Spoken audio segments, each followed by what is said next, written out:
This week on Quality Digest Live, we chat with Tim Lozier of ETQ about risk-based thinking and operations. That we do, plus the Antikythera mechanism and abstract thought. That and more when we come back.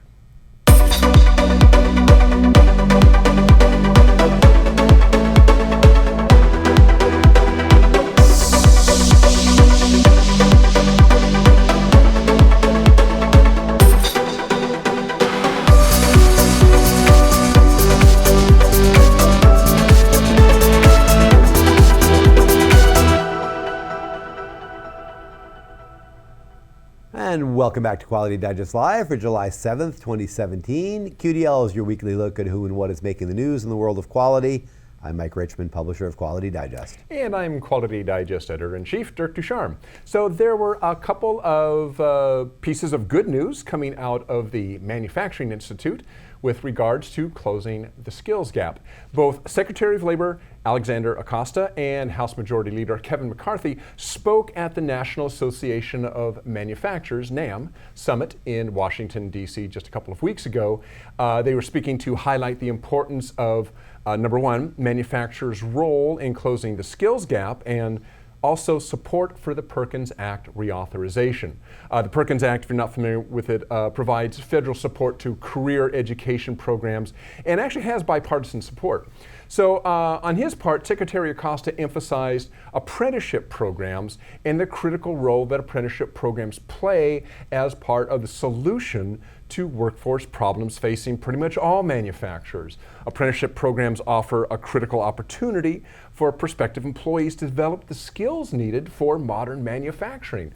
And what Acosta said is that by promoting apprenticeships and ensuring that the existing workforce development programs are effective and high quality, manufacturers are creating more affordable ways for students and actually the next generation to get jobs. And what Acosta basically did, if you listen to his speech, is lay the mantle of apprenticeship programs at the feet of manufacturers, basically challenging them to get on board with encouraging and supporting and developing apprenticeship programs, which is something we've talked about here quite a bit. Yep. In fact, we talked about last week how we used to have them and then they disappeared. And apparently, same thing the UK experienced. It was the same thing. Everybody had apprenticeship programs and they kind of went away. We're trying to bring them back. Yep. Now, House Majority Leader McCarthy expressed support for something called the Perkins Act, and the bill is up for reauthorization. And it did pass in the House actually about a week ago, and it's now in the Senate. We'll see what happens there. It did stall in the Senate last year due to changes that Republicans wanted to make. So we'll see what happens this year if it makes it through. If you aren't familiar with the Perkins Act, it's really just a continuation of vocational training legislation, which actually began in 1917 with something called the Smith-Hughes Act. It then became the Carl D. Perkins Vocational Education Act in '84. It's been modified a few times since then, but the idea is to provide an increased focus on academic achievement of career and technical education students. They've kind of changed it from vocational and kind of broadened it out a little bit. And that, the idea is to strengthen the connections between secondary and post-secondary education and improve state and local accountability for those programs. So it's an important act, been around for a long time. I think it's got about $1 billion budget if it gets reauthorized again. So it was actually nice to hear that it's not just all, blah, blah, blah coming from Washington. There is some emphasis on trying to build up things like apprenticeship programs, vocational education, technical education. You get the sense that despite what we might hear and talk about here on the show sometimes, that there is this knowledge that we've got to be bringing up a more technically educated workforce, and these are two ways to kind of support that. So. I don't think there's any debate about it. I think I do think at heart most public servants do want to do things that help their constituency and help the country. The problem is always competing needs and requirements. Just finding the budget to do these things. I don't think anybody would argue that that's not a good thing to be doing, investing in. It's just like, well, how do you weigh it versus other priorities? That's always the problem. So it's tough gig. But I think, that, like you say, it sounds like they're really trying to move on that. Yeah, it sounds like it. That's a good stuff. Good thing. Okay, great. Thanks, Dirk. All right, well, there's a lot of issues that U.S. manufacturers need to consider to improve their competitiveness, and many of these are things that we've discussed often on the show. We just discussed right here. As a matter of fact, higher quality is one. greater efficiency, better use of automation, and just like Dirk was saying, addressing the skills gap through training and apprenticeship and encouraging STEM education. Those are all things that manufacturers need to be aware of. Well, one thing that many times goes unrecognized is actually making the business itself grow over time and improve over time. A lot of that involves finding and retaining customers. Quite frankly, sales and marketing, they're so-called backroom functions in many organizations that kind of are sometimes sub-optimized versus other things, but really they make the difference between long-term success and failure for manufacturers in many, many cases. You got to find new customers. The post 4 more marketing action items for manufacturers recently appeared on the Manufacturing Innovation blog, and we linked out to it in Monday's issue of the Quality Digest newsletter. As you can imagine from the title, 4 more. The article followed up on an earlier article titled 4 about marketing action items for manufacturers. So these are 4 more, and both appear on the Manufacturing Innovation blog, which is published, of course, by the Manufacturing Extension Partnership Program. Now, marketing, Dirk, you may know this, is something I know a little bit about because helping our advertising clients generate leads that are going to turn into customers, it's a big part of my job. And it's no different for manufacturers. They need to target potential customers and draw them in so they can establish long-term relationships with those potential clients. Now, the advice published here is valid. I would say mostly, to be a little honest, it's rather vanilla. A lot of the things that are here. I mean, like embracing social media, paying attention to search engine optimization, SEO, or adding video to the mix of your content. Those are all things that many marketing conscious companies have done for years, a decade or more. I mean, we've certainly been doing that for 10 years or so. One thing that's deceptively simple, however, is the first point on the list, and that's develop valuable content pieces. Of course, we're an editorial-driven media company. So for us, that's what we do. For us, that's what we do. But for those of you out there who aren't doing that, it's an interesting thought experiment to think about what that means. And the key term here is valuable, right? I mean, what is valuable? Well, to answer that question, you need to understand who your customer is. I mean, who is that person? What does he or she want or need? What problems is the customer trying to solve? And if you start asking those questions, you're really well on your way to developing what's known as a customer persona. We talk about that all the time here, which is the first step in understanding your customer's journey toward, or unfortunately in some cases away from, your company. I mean, let's face it, you can have a great product, you have a great service, but if you don't sell it, if you don't market it properly, you're definitely leaving money on the table. So you want to consider your company from the perspective of your customer and that person's journey, and then you're going to begin to see the ways in which you can maximize your reach in obtaining, not only obtaining, but retaining customers too. It's really important stuff. I mean, manufacturers spend so much time manufacturing, doing what they do, improving their quality, but finding customers is important too. Right, well, and I think in the whole customer journey thing, I mean, we're hearing that's becoming a more prevalent buzzword, is you really have to understand really at a deep level how your customer uses or wants to use your product, and sometimes it's in ways that you never expected, or they try to use it in ways you never expected and maybe run into roadblocks or that sort of thing. So you've always got to take that journey yourself in order to understand what the customer's doing, and that helps you kind of formulate even how you're going to market. And it starts with a persona. I mean, the journey starts with who is that person? What is that person's problems? How does that person's problems connect with what my company does to address those problems?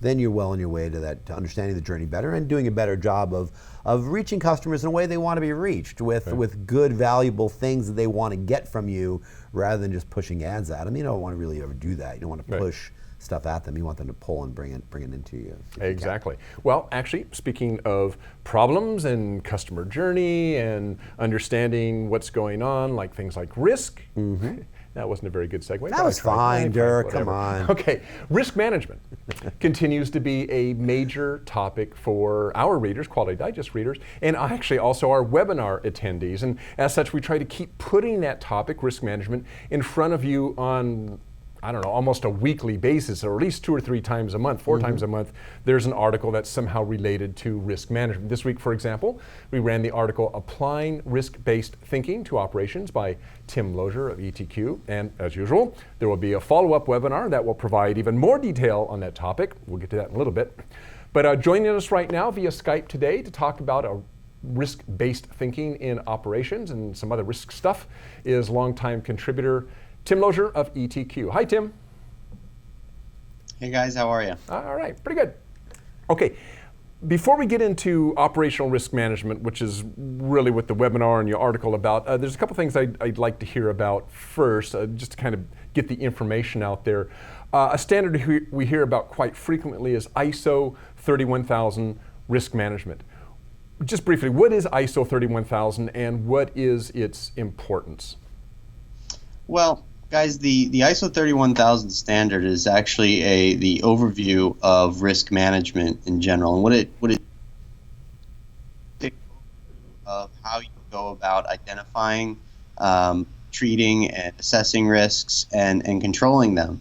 And it's a standard that you may not necessarily adhere to on its own, but you're finding that it's creeping up in a lot of other standards component, maybe not explicitly, such as ISO 115, ISO 135, 13971, various others. So what it's seeing is that the 31000 standard, while a broad overview, is something that a lot of companies can use as a baseline for building risk management in their operations.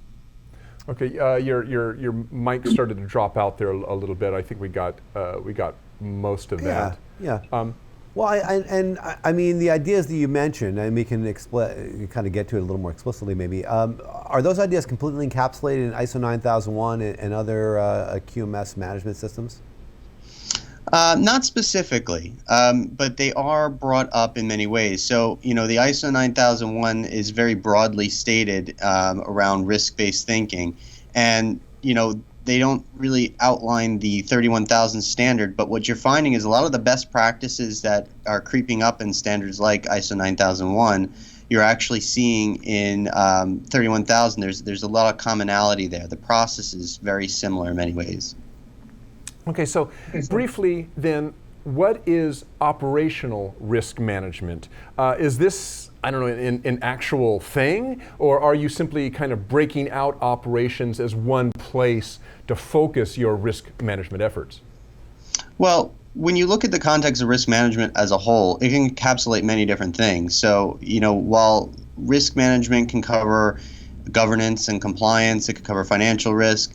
What operational risk management seeks to do really is to look at the context of your business processes, what you're doing within those processes, and build in risk components to that. So whether you're conducting audits, you're doing complaints, you're doing corrective actions, training, whatever it may be, operational risk management seeks to add a component of risk to the daily operations that you're doing and how those processes incorporate risk into them.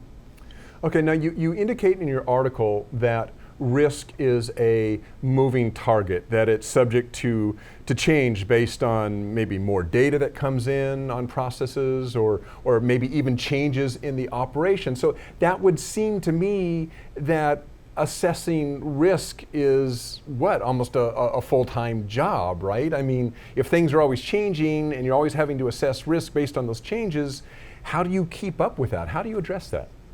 Well, I wouldn't say that it's necessarily a full-time job, although depending on the industry that you're in, depending on how much oversight you have, how much regulatory compliance needs you have, you may want to spend more time with it. What I think a lot of companies are either struggling with or they're looking to get clarity on is, how do I apply risk-based thinking to what I'm doing already? And I think that's something that companies are trying to find their way around. And really what risk allows you to do is to not re-engineer your entire processes, but to really add another component that's more quantitative in nature and provides a decision-making factor based on that results. And what ends up happening is you have now a cycle, like you would in a continuous improvement cycle. You have a cycle that you would look to seek to find new risks or find new ways. And I think a lot of companies who want to learn more about that need to understand how risk can be incorporated into your existing business process, which is something we're going to be talking about next week in the webinar. And we want to talk about that in a minute. But before we get to that, Tim, I want to ask you a quick question. So, we're all concerned about obviously knocking down silos and getting rid of them within our organizations. But, operations and quality are oftentimes, considered to be in silos on their own. So, risk is one that really would span interests from people in both areas. So how do you get people talking across those two platforms at each other, maybe using risk as the opportunity to have those conversations? Well, what I think risk does in general, what the beauty of risk and the power of risk is that it really levels that playing field. It's almost a universal translator. So people in operations may not speak quality, people in quality may not speak operations, but everybody speaks risk. So if you're able to quantify the processes that you're doing, whether it's through general quality assurance or it's through production, it's through supply chain, if you can boil it down to a risk management level, or what is the risk, then you can have a conversation and really build a better culture of compliance, a culture of communication, and really tear down those silos, in effect, through risk. Okay. Well, if you're interested in learning more about this topic, Quality Digest is hosting a webinar with ETQ and Tim Lozier here, titled Applying Risk-Based Thinking in Your Operations, Tools and Tips for Incorporating Risk into Quality Management. It's coming up on Thursday, July 13th at 2 p.m. Eastern, 11 a.m. Pacific. Tim, as I said, will be presenting and I'll be your host. So you can click on the registration link in Tim's article, or there's also a link underneath the player page that'll take you out to the webinar registration page. So Tim, thanks for joining us this morning, and we'll be talking to you next week on Thursday. Okay, guys, thanks. It's been fun. See you, Mike. Tim. Thanks, Tim. We'll see you then. All right. Going to be a good webinar. We've had, as you mentioned, Tim's a good presenter. Tim's a good presenter. Yep. He's done it a few times, and many of you have heard about that. So check it out. It's good stuff. Cool. All right. So who out there knows about the Antikythera mechanism? Dirk, keep your hand down. You were probably that annoying kid in first grade. I was. In second grade and third grade. And oh my gosh. College. You were so cute. I was hated. Probably not. But anyway. In his article, The Antikythera Mechanism and Abstract Thought, my friend and colleague over there, Mr. Ducharme, has hit on a story that makes for, I think, a fascinating thought experiment. Actually, Dirk's article ran as the op-ed in yesterday's Thursday SIFT issue of the Quality Digest newsletter. We do that every Thursday. One of us on the team writes an article and an op-ed. We kind of get into it. Those have been well-read articles. Yours was really fascinating. I've actually known about the Antikythera mechanism for a while. I didn't. You didn't. You learned about it. Somehow I just stumbled on it, which is weird. It was one of these fascinating mysteries for a long period of time. They've actually unspooled a lot of the mystery, but for when it was found, they didn't really know much about it. Well, but anyway, let's start talking about it, because the Antikythera mechanism is really kind of an amazing piece of technology at the heart of your story. It was built by the ancient Greeks more than 2,000 years ago, and it found its way onto a ship which sank beneath the waves near the Greek island of Antikythera. What a coincidence.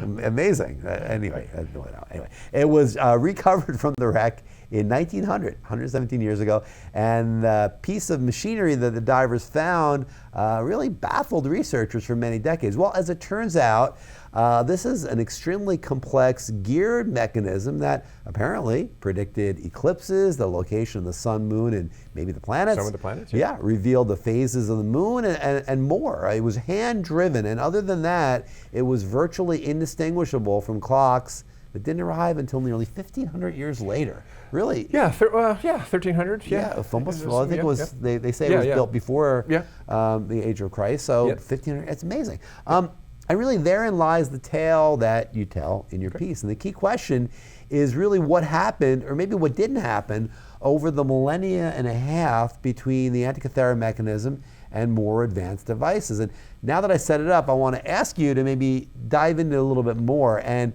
the first piece of this is the hand-driven part.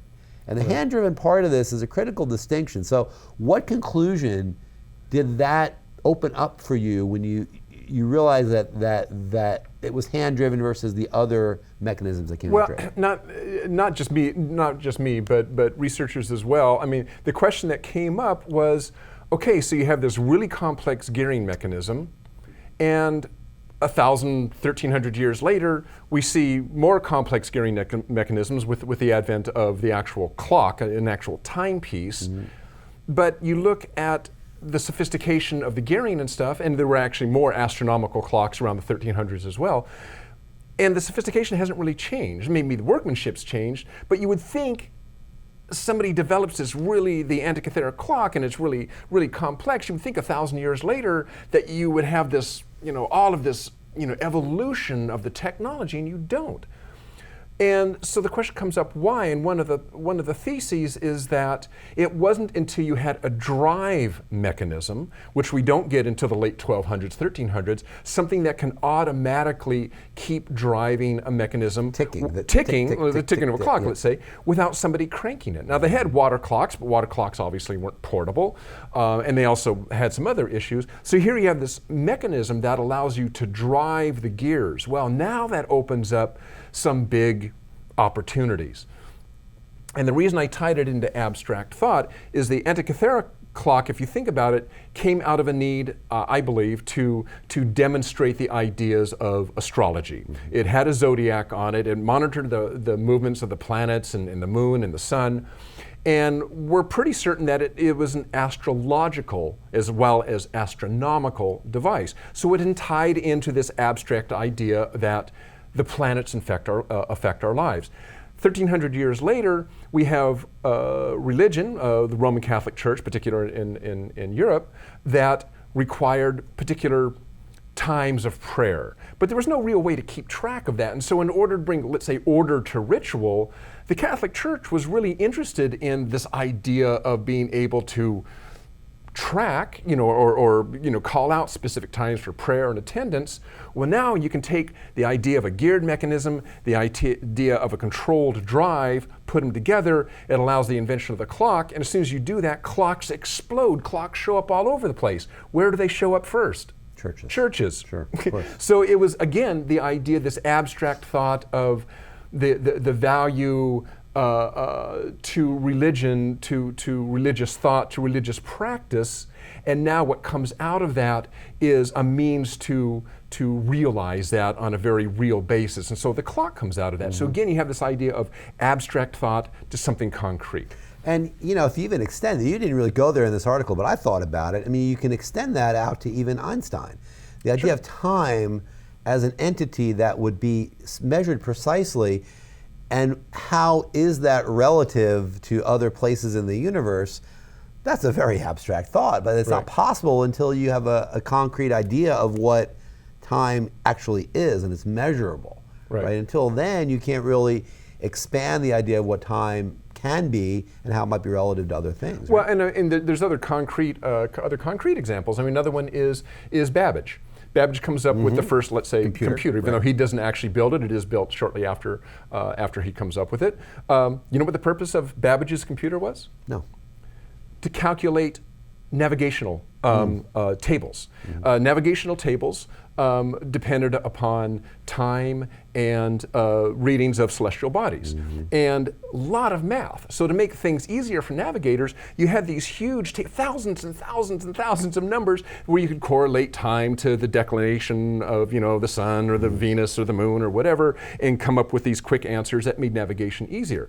Problem is, thousands of calculations done by hand, lots of mistakes. Of course. Babbage thought, if we could do this automatically, these would probably be a lot more accurate. Well, what was driving this? Navigation. What drives navigation? Why do we need to travel across the globe? Well, abstract ideas like expansionism, colonialism, trade, or just what's on the other side? Exploration, yeah. Right. Pure so exploration. now you have these abstract ideas creating navigational charts. We need to make these navigational charts more accurate. Wow, wouldn't a computer be a cool way to do that? So again, you're going from the abstract to essentially the first computer. But you can't get there until you have the clock. Well, and that's exactly, and actually,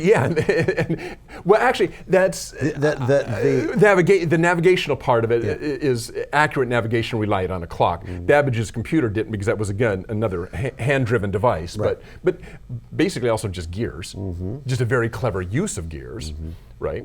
It's still just a geared mechanical device. Right. So again, the pieces for it are simple.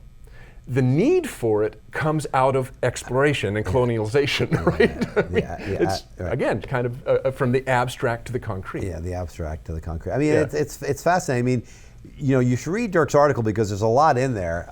We could go spend the rest of the show talking about it, but we're not, because we have one more segment. But yeah, check out Dirk's article. Comment on it too, because it really was very interesting.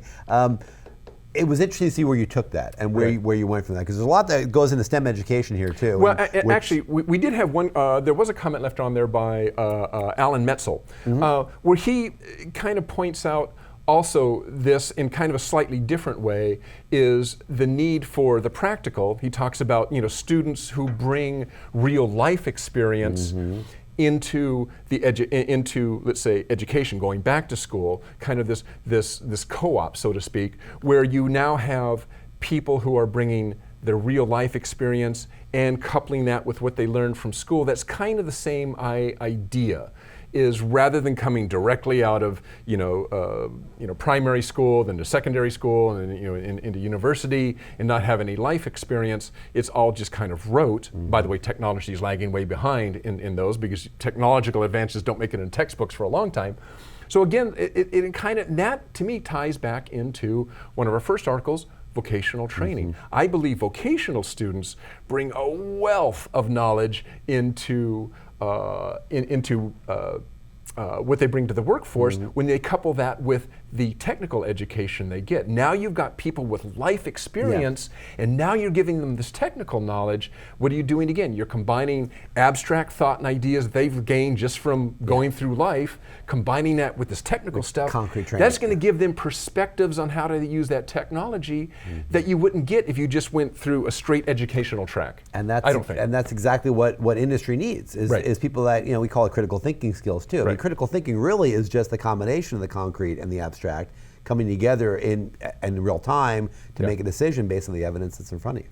All right. Good stuff, Derek. Good article. All right. We got a few minutes here. So, Mike, 4 minutes. This is going to be a very open-ended question. Let me get my near seers on here. All right. Oh, there we go. It's not blurred anymore. Okay. All within about a week, about a week's time, maybe 2 weeks' time, we hear Tesla will start shipping its affordable all-electric Model 3. GM had already started shipping the Chevy Bolt all-electric just not too long ago, a few months ago, a year ago.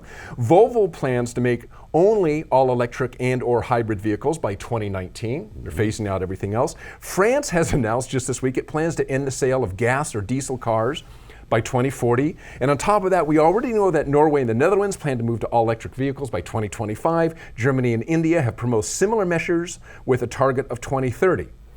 All this activity going on all-electric vehicles and what countries themselves want to do in terms of all-electric vehicles. When you hear all that, what comes to mind? What do you think when you hear about all that? Well, the first thing I think is that list of countries are mostly European. India's in there too. I mean, I can't help but take it in a political bent, because that's just where my mind has been lately, like many of us. There's definitely a divergence between an American viewpoint on transportation and industry and what carbon contributes to climate and whether that matters or not, versus the rest of the world. We saw it with Trump walking away from the Paris Accord. So I think what you're seeing is these nations saying, well, listen, it's similar to the argument we always talk about with reducing carbon. Well, it's just good to reduce waste, period. I mean, whether or not it really affects climate change or not is kind of besides the point. These automobiles that they are being developed are going to be more efficient. They're going to use less resources. Electrical vehicles don't use zero resources. They use resources. You've got to make the batteries. You've got to mine the equipment. I mean, there's resources that are invested, but from what we know and what we understand, those resources are maybe not as damaging to the planet as maybe some fossil fuels. We don't know. Again, I mean, a lot of this depends. This will be interesting how this pans out. A lot of this depends on how you feel about climate change and whether the carbon footprint really matters or not. I mean, I look at it and I say, well, I assume by this time that there was going to be more of an electric vehicle footprint in America than there was. And then we were moving in that direction when gas prices were very high. Because it always comes down to the consumer. Right. The American consumer is probably the strongest force in the world, really, right now, in terms of driving products and services and things. So the American consumer, when gas here in California, I just filled up yesterday, was $2.59 a gallon. I'm sure it's cheaper in a lot of other parts of the country. I mean, when gas is at that rate, people want trucks. They want F-150s. I mean, it's interesting you mentioned that, because when I was kind of researching this, I didn't realize, because I hadn't looked at it before, Europe has had electric vehicles for a long. But their gas prices are also ridiculous. Exactly, I mean, yeah. exactly. So they had a driver for that, right? Yeah. It's like, well, yeah, I mean, electric, and so they've petrol, I should say, or petrol, yes, or diesel. Diesel too. So, all of the major European automakers have electric vehicles. Some of them multiple. I mean, I think Renault has got 3 or 4 different electric vehicles. Fiat's got them. BMW, Volkswagen. All of those guys have had electric vehicles out and being sold, and we're only kind of just, well, I mean, we had the Chevy Volt briefly, and you do have the Nissan Leaf here in the United States, Sure. and you have Prius. I mean, the Prius, yeah. You have plenty of well, hybrid Prius vehicles. is hybrid. It's hybrid. I'm thinking pure all electric. electric, pure electric, yeah. But you're right. I mean, it does come down to gas prices, but I picked up on the first thing on that too, is that the Europeans seem to be much further ahead and definitely more interested in this type of thing Well, look at public transit than we do. Look at public transit in Europe versus public transit in the United States. I mean, it's night and day. Yeah. I mean, public transit, bus lines and things in the United States, they're here. People use them, but people love their cars. Yeah. In Europe, I think there's much less of this idea that you've got to have a car, 2 cars, 3 cars. Right. You have you and your spouse and your 2 kids, and you have 4 cars in the cars, family. right. It's like, come on. I mean, but there's a lot of families like that. And I mean, America's a driving country. So, I think you're going to see, if I can predict, I think you're going to see a continued divergence of this. I think you're going to see, as the decades roll on, unless things change, I think things can always change politically or economically or whatever, I think you're going to continue to see a divergence where there's going to be much more of these solutions in Europe and much fewer here. Well, in America. I think it's also interesting that they're talking about the G19 when it comes to environmental the environmental issues. The G19 plus 1. You've heard that term. I mean, I mean, in the Paris Accords, it's the United States and a couple other smaller countries that are not in it. Yeah. That's a statement. It's a political statement. And we could probably discuss this forever, but is that going to be a positive or negative for us? I think only time is going to tell.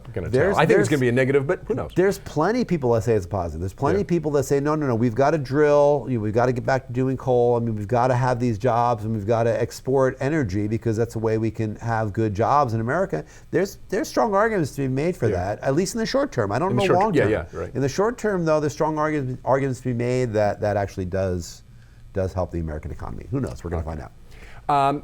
Before we wrap up, there is a link that you will find underneath the player down there. We've just released a set of, and we're rolling them out, how-to videos. These are now available. These are, right now, there's like 9 or 10 of them. These are how to use various types of measurement equipment, so or handheld measurement equipment. So, how to use a micrometer, how to read a vernier, how to use a caliper, how to use, different types of really handheld measurement equipment. So if you're in that space, you're interested in how to use these, you want to share it with maybe new employees and that sort of stuff, follow the link down below. That will take you to the channel. Yes, the channel, I believe it's called, a playlist for 9 or 10 of those videos. There might be 4 or 5 of them released now. They're going to rest of them roll out very shortly. So follow that link, see if that's something that's interesting to you. Yeah, Craig Howell. Craig Howell and myself, yeah. Helped us with that. Many of you have watched the videos that Dirk and Craig have done. Always really informative. You guys do a great job of very simply laying out what are sometimes some pretty complex theory and sometimes some pretty complex ideas, but make it really simple for people. So there we go. Check those out if you're interested in that. All right, thanks, Dirk. All right, well, thanks again as well to Tim Lozier of ETQ for joining us on today's webinar. And don't forget, Tim is going to be joining Dirk right here on the webinar, applying risk-based thinking in your operations, tools and tips for incorporating risk into quality management. That's going to be on Thursday, July 13th, 2 p.m. Eastern, 11 a.m. Pacific. You can register via the link in Tim's article, or you can keep an eye on your email inbox for a personal invitation. Or follow the link that's right underneath the player down there. It says webinar. That's right. There you go. Check that one out. All right. Thanks all for joining us. We'll see you next week. So long. Bye.